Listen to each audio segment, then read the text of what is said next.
ہمیں اس امام تک پہنچنا ہے جو ہمارے زمانے کا امام. زمانے آیت اللہ عظمہ بہجت سے پوچھا کہ امام غائب ہیں؟ آیت اللہ عظمہ بہجت فرماتے ہیں امام حاضر ہیں، ہم غائب ہیں. سن میں ہم غائب ہوئے ہیں، ہمیں نظر نہیں آتا کہ امام کی طرح. امام تو ہیں. عزیزان محترم،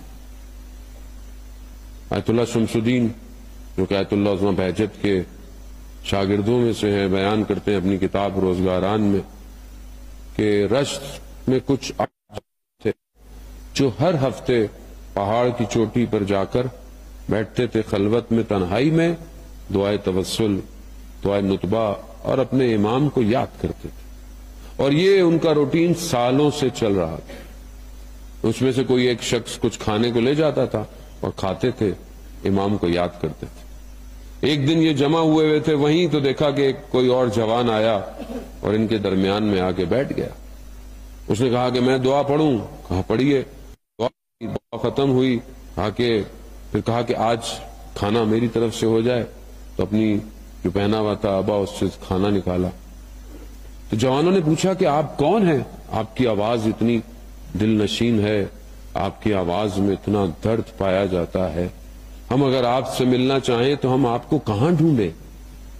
تو وہ ہستی کہتی ہے کہ میں وہی تو ہوں جس کی یاد میں تم ہر ہفتے جمع ہوتے ہو. عزیزان، ہم کتنا اہم ہم کو یاد کرتے. اللہ صلی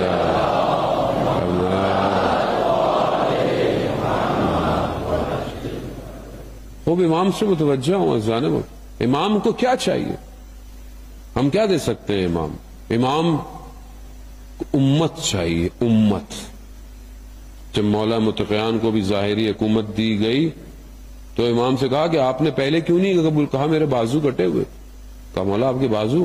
کہا امت امام کا بازو ہوتی. اگر امت تیار نہیں، امام نہیں آئے. اور اگر ہم تیار نہیں ہوئے تو ایسا نہیں کہ خدا کا وعدہ نہیں ہو، خدا کا وعدہ ہوگا مگر شاید ہم رہ جائیں.